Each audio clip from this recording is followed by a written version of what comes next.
This relationship, as far as I'm concerned, was doomed almost while Harry was in the womb. For me, that was a very toxic moment for the two. He hasn't got a role particularly, he is just the spare. Harry must have not just felt like a ghost at this point, I think he actually looked a bit like a ghost as well.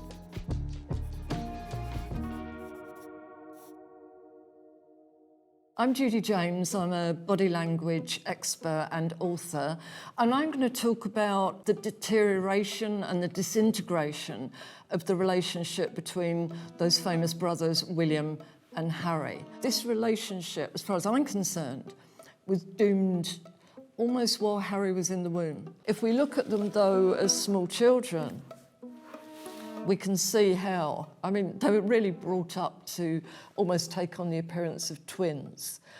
They were dressed alike. Harry was always the mischievous one. William was as well, but he also managed to look a lot more serious at times because he was going to be the next king. But they played together probably because of necessity more than anything else.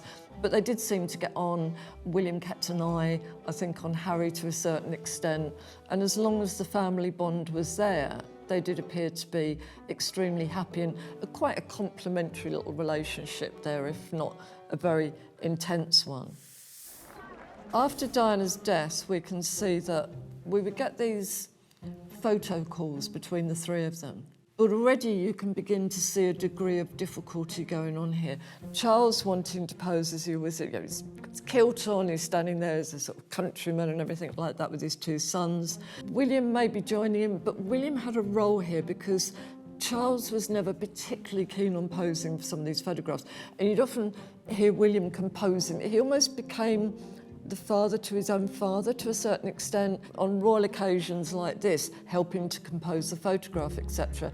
But if we look at Harry here, we can see already he's beginning to lose his place slightly. He's put a hand on his hip, but there seems to be a bigger gap between him and the other two, and that wouldn't be deliberate, but he just looks rather awkward, as though he's not quite sure how to behave here. The brothers were also competitive, and that was absolutely fine while it was taking place on the polo field. We can see the competitiveness, but there's still that clasping of the hands, you know.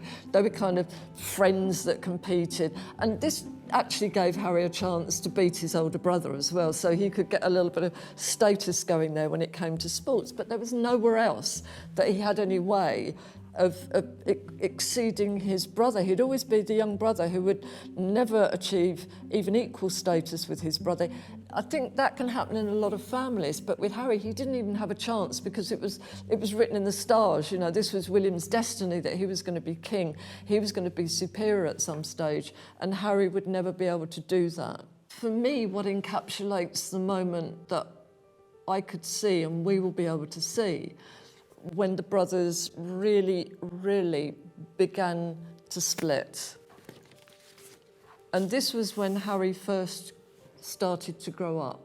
He'd done his first tour of duty in Afghanistan, and for Harry that meant that he'd finally maybe bettered his brother a bit. He'd been out there, he'd seen action, he was the hero, he came back as the hero.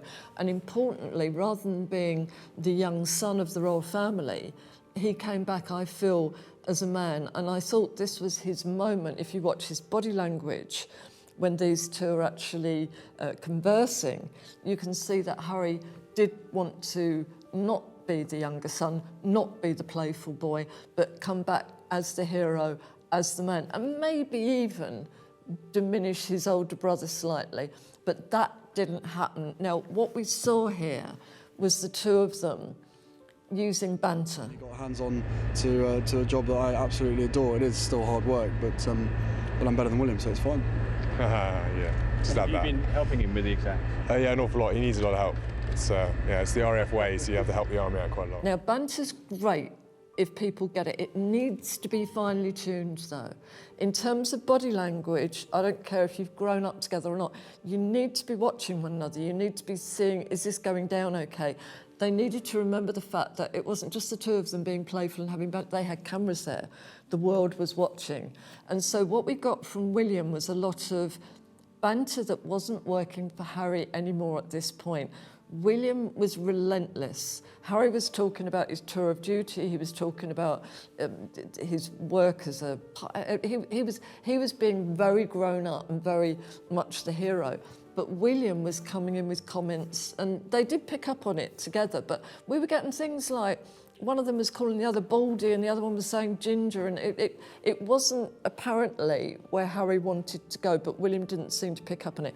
And I think where it got worse was when Harry was talking about what he'd done, and William was saying, oh yeah, well, you stayed with us, you know, I cooked for you, you were really messy, he didn't clear his room. So he was talking to Harry as though Harry was still the teenage rebel younger brother, and maybe not spotting the fact that at that point Harry wanted recognition as something else, as the grown-up, just a moment in the spotlight, but it didn't happen.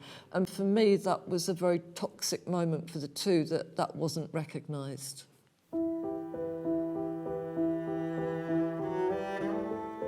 It clearly deteriorated tragically to the point where we saw at Diana's memorial in particular.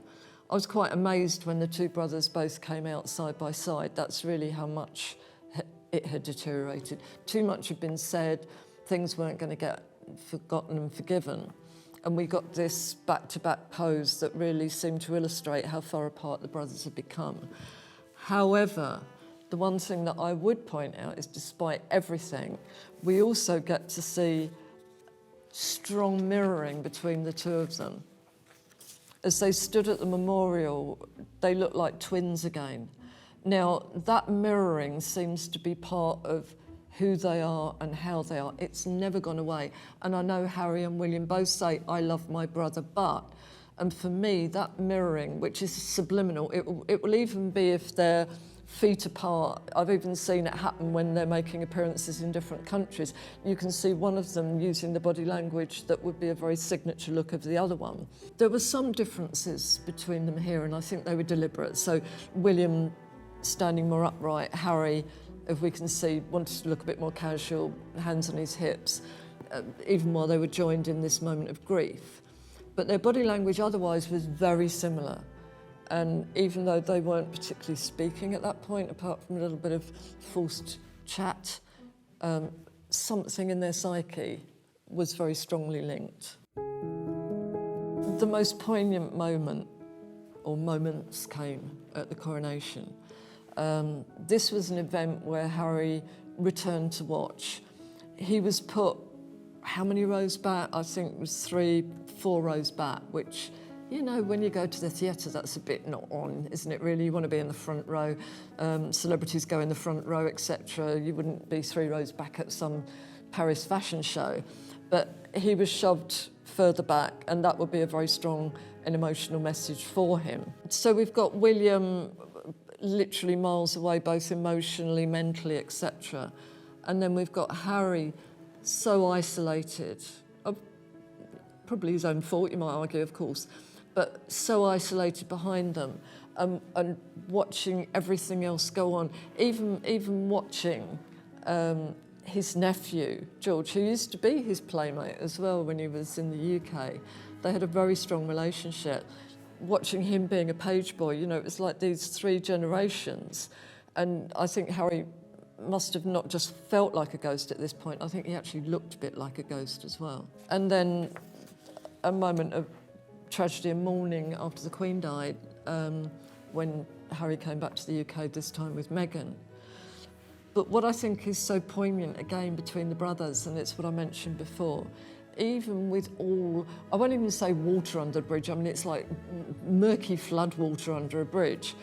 That gesticulation, and then mirrored by his brother. So even after everything that's happened, even given the fact that Kate just created space, disassociated herself from the group at this point, even with the fact that if we look at Harry and Meghan, he's being protective, he's obviously, this is my wife, I'm looking after her, we're very strongly bonded, etc. But almost the biggest bond signals here are coming from the 2 warring brothers. That will be there forever, I'm pretty sure. It's literally lasted despite absolutely everything. I'm not even sure that they would be aware that they're doing it, and if they did, they might even want to change it. But that to me shows that, I don't know, maybe there will be some reconciliation in the future, because at some level, these two are still very strongly bonded.